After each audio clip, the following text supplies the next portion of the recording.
What if the truth about the origins of Christianity was never lost, just hidden?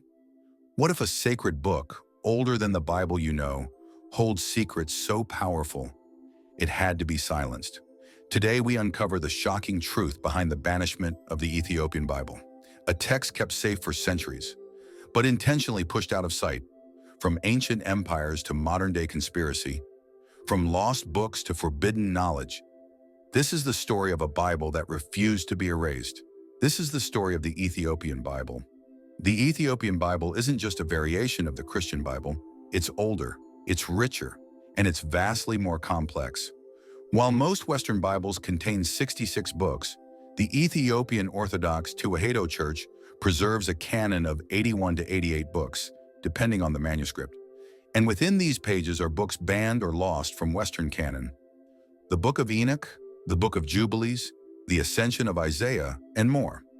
These aren't mere footnotes of history. They're entire chapters of spiritual thought, erased from global consciousness. But the question is, why? Why would texts once revered by early Jews and Christians be exiled? Why would the Ethiopian church preserve them while others sought to destroy them? To answer that, we need to go back, far back. Ethiopia isn't just a country, it's a spiritual time capsule. It's a place where ancient traditions are not merely remembered, but lived.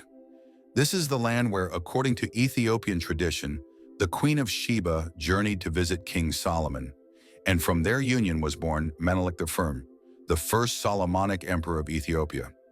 It is said that Menelik brought the Ark of the Covenant back to Ethiopia, a claim the Ethiopian Orthodox Church maintains to this day. The Ark, the very vessel said to carry the presence of God, is believed to rest in Axum, guarded by monks who vow never to leave its side.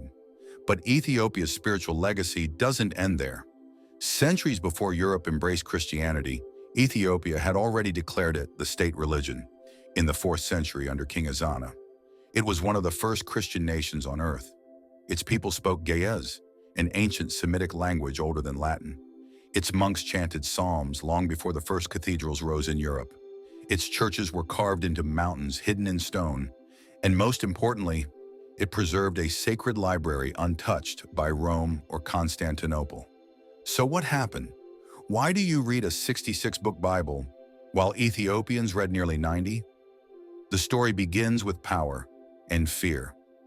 In the early centuries of Christianity, different regions revered different scriptures. Some read the Book of Enoch, others loved the Shepherd of Hermas. There was no official Bible, but that changed in 325 AD at the Council of Nicaea.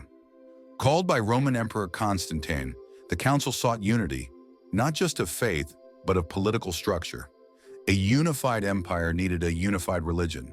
Certain books were in, others deemed too mystical, too confusing, or too empowering, were cast out. It wasn't about truth, it was about control. Books like Enoch were branded heretical, too Jewish, too speculative, too dangerous. And while Rome turned the Bible into doctrine, Ethiopia turned it into devotion. The Ethiopians kept those books. They refused to bow to political theology. They preserved what others purged, and in doing so, they preserved a different Christianity, a hidden Christianity. Let's start with one of the most infamous texts excluded from the Western Bible, the Book of Enoch. Once widely read by early Jewish and Christian communities, even quoted in the New Testament's Book of Jude, Enoch tells a story that completely alters how we see the heavens. In Enoch's vision, a group of angels, called the Watchers, descend to earth. They mate with human women, creating a race of giants, the Nephilim. But they do more than that. They teach humans forbidden knowledge. How to make weapons, how to use makeup, how to read the stars. This knowledge corrupts humanity, and chaos erupts. The story ends with a divine judgment, but not just of mankind. The Watchers themselves are condemned, cast into darkness. This narrative is filled with spiritual rebellion, hybrid creatures, and cosmic lawbreaking. It questions divine order and exposes the darker side of angelic beings. And that's why it terrified the early church. It gave too much information, too much agency, too much power to the reader. The Book of Enoch invites questions, not obedience. It's a mystical, visionary text that speaks of dimensions, divine secrets, and otherworldly realms. And Ethiopia preserved it. Then there's the Book of Jubilees. Known as the Lesser Genesis, this book retells the stories of Genesis and Exodus, but with a twist. It divides time into 49-year cycles, called Jubilees. It offers a strict calendar. It reinterprets the laws given to Moses, placing them not on Sinai but deep in the cosmic timeline, predating even the flood. This book doesn't just tell history, it reorders it. It claims divine festivals, Sabbath laws, and rituals were practiced in heaven before being given to mankind. In other words, it presents an entirely different framework for understanding the relationship between God and humanity. But perhaps most controversially, Jubilees insists on the eternal validity of the law, something the Christian church was trying to detach from its Jewish roots. This was a problem. By the time of Rome's dominance, distancing Christianity from Judaism was not just theological, it was political. So once again, the book was removed, except in Ethiopia, where it's still part of the Holy Canon. But it doesn't stop with Enoch or Jubilees.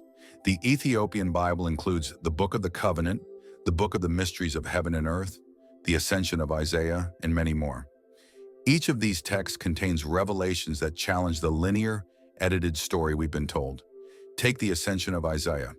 It describes Isaiah's journey through the seven heavens, witnessing angelic beings, cosmic battles, and the throne of God. It paints the cosmos not as a singular heaven and hell, but as a multi-dimensional realm, echoing mystical traditions found in Kabbalah, Gnosticism, and even later Sufi thought. It describes the corruption of earthly rulers, the fall of angels, and a vision of the Messiah very different from the sanitized version in most churches. So again, why were these books removed? Because they don't promote obedience, they provoke awakening. They decentralize religious authority. They challenge institutional power. And perhaps most importantly, they demand personal responsibility in understanding divine truth. So now we've seen what was kept hidden. Books that talk about interdimensional beings. Books that suggest God's laws were written into the fabric of the universe. Books that say knowledge, not fear, is the path to divine connection. And all of it preserved in one place, Ethiopia. By now it's clear that the Ethiopian Bible wasn't excluded by accident. It was intentionally ignored, dismissed, and suppressed, not just because of its contents, but because of where it came from. Let's call it what it was, a war on African spirituality. During the age of European colonization, a strategic campaign unfolded. It wasn't just about conquering land, it was about conquering belief. When missionaries arrived in Africa, they didn't come as mere spiritual guides. They came as agents of empire. And to succeed, they had to undermine indigenous systems, not just political ones, but spiritual ones. This meant dismantling Ethiopia's ancient Christian legacy. To do that, they had to convince the world that Ethiopia's version of Christianity was inferior, too mystical, too superstitious, too African. Despite the fact that Ethiopian Christianity predates most of Europe's Christian tradition, it was labeled backward and heretical. The Ethiopian Bible, filled with books that told stories too wild, too cosmic, too powerful, was the first casualty. And in its place, a simplified Roman-approved Bible, stripped of its complexity, sanitized for imperial control. Why does this matter? Because the story we tell about religion is really a story about power. The version of Christianity taught in schools and churches across much of the world is a curated narrative. It's not just theology, it's a tool that's been used to justify colonization, erase indigenous history, promote submission over sovereignty. By removing texts like Enoch, Jubilees, and the Ascension of Isaiah, religious institutions erase narratives that emphasize cosmic knowledge, spiritual agency, and personal access to divine realms. They replace them with rigid hierarchies. Salvation, we were told, doesn't come from within. It comes from institutions, from obedience, from accepting the version of truth handed down by councils convened centuries ago. But Ethiopia rejected this, and that rejection has made the Ethiopian Bible a threat ever since. Nowhere is this defiance more powerfully symbolized than in the Ark of the Covenant. According to Ethiopian tradition, the Ark wasn't lost. It was taken from Jerusalem by Menelik I, the son of Solomon, and the Queen of Sheba, and brought to Axum. There, in a modest stone church, it is guarded to this day. Only one monk, chosen for life, is allowed to see it. Many Western scholars have dismissed this claim. But why? Because if Ethiopia truly holds the Ark, it means their version of the story isn't just valid, it's central. And it means that much of what the Western Church has dismissed, minimized, or labeled myth might actually be true. And here's where things get even more uncomfortable. For centuries, Western academia has largely ignored the Ethiopian Bible. Few universities teach its contents. Fewer still translate or publish its full canon. Why? Because it challenges everything. Historical timelines, the authority of modern biblical canons, the very geography of sacred origin. It moves the spotlight from Rome, Jerusalem, and Constantinople to Lalibela, Axum, and Lake Tana. It forces us to ask hard questions. What if the oldest Bible isn't the one we're reading? What if divine revelation didn't end with the New Testament? And what if the spiritual center of gravity has always been in Africa? For centuries, the Ethiopian Bible remained hidden, not physically, but from the world's attention. But now, that's changing. Thanks to modern technology, global curiosity, and the rise of decolonized theology, the Ethiopian Bible is finally being rediscovered. Scholars and truth seekers are digging into its manuscripts. Libraries are beginning to digitize rare Ge'ez texts, and people around the world are asking questions they were once told not to ask. Questions like, why were these texts excluded?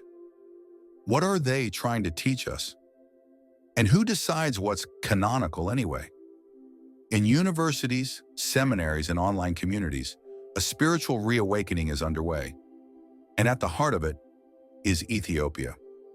In recent years, institutions like the British Library and Ethiopian Orthodox monasteries have begun digitizing ancient Ge'ez manuscripts. For the first time in history, texts that were once locked in stone churches are being accessed across the globe. And the response? Electric. People are stunned by what they find. Angelic hierarchies described in vivid detail, accounts of cosmic war and divine rebellion, lost gospels with radically different portrayals of Christ. This digital resurrection isn't just preserving history, it's igniting imaginations. It's showing that Christianity has always been more diverse, more mystical, and more African than we've been taught. And in the process, it's opening doors once closed by doctrine. The Ethiopian Bible invites something revolutionary, faith without permission. It doesn't ask you to follow a centralized church. It doesn't demand that you ignore inconvenient questions. It simply says, here's the truth as we received it. Do with it what your soul requires. This is spiritual empowerment, not the kind that comes from titles or robes or rituals, but the kind that comes from knowing, deeply and personally, that the divine doesn't belong to institutions. It belongs to everyone. And perhaps that's what made this book so dangerous in the first place. Not just what it said, but what it made people feel, free. Across the world, faith is changing. People are leaving rigid doctrines behind. They're questioning the canon. They're reconnecting with sacred texts that were once buried. And in doing so, they're not abandoning faith. They're reclaiming it. The Ethiopian Bible is becoming a key part of this shift. Not because it's trendy, but because it reminds us of something profound. The truth can survive exile. That wisdom can outlive suppression.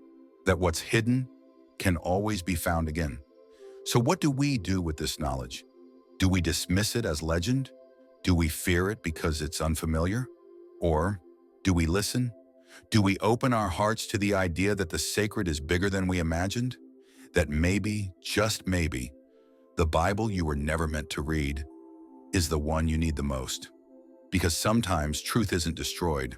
It's simply hidden. And now that it's been found, the question is no longer, why was it banished? The real question is, what will you do with it now?